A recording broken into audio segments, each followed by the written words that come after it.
analysis of the Prince and George Boxill? Yeah, George Boxill was his engineer and producer, and they did some recording together, and Boxill helped write a few songs, put in a few phrases, so we got 10% writer's credit on a few of the cuts and so on.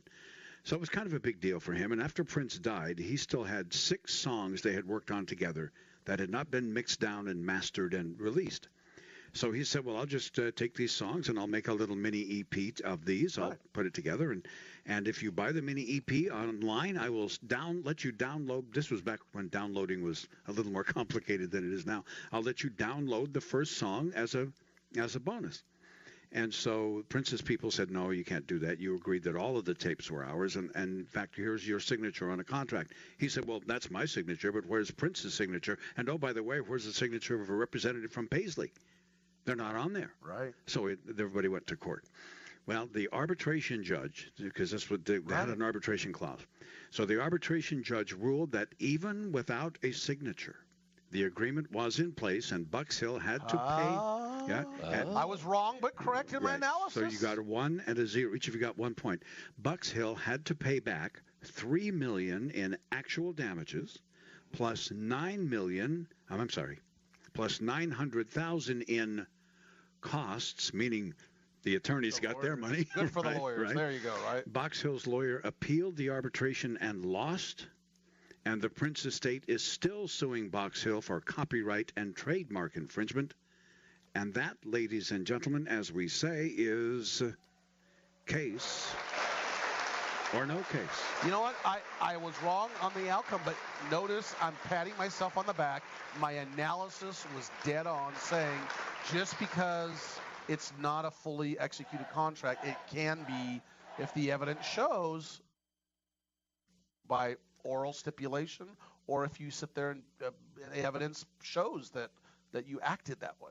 You know, I hear this case, and the first thing that comes to mind is, what kind of bad blood must exist between the Prince estate and Boxill? Because, I mean, let's look at it. The Prince estate isn't hurting for money. No. I mean, that guy had more money than you know what to do with, and he's still getting it from the royalties. So he's got his money here. The estate has the money there. It seems like if they're really worried about the music, an agreement ultimately, like if Boxill after the lawsuit comes out after him and he loses, right? Right. It says, okay, you know what? I'll agree. I lost an appeal. I'll do this. Let's call it good. Give me my 10% even. And everything goes back. Let me have my 10% and we're fine. And then, you know, everybody just kind of goes their own way and they got their money. They're out there, whatever. But to keep sticking it to them and go after, there's got to be some sort of bad blood going on there. I will give you my opinion. And again, this is, I believe this is simply an aggressive means. Michael Jackson's done it.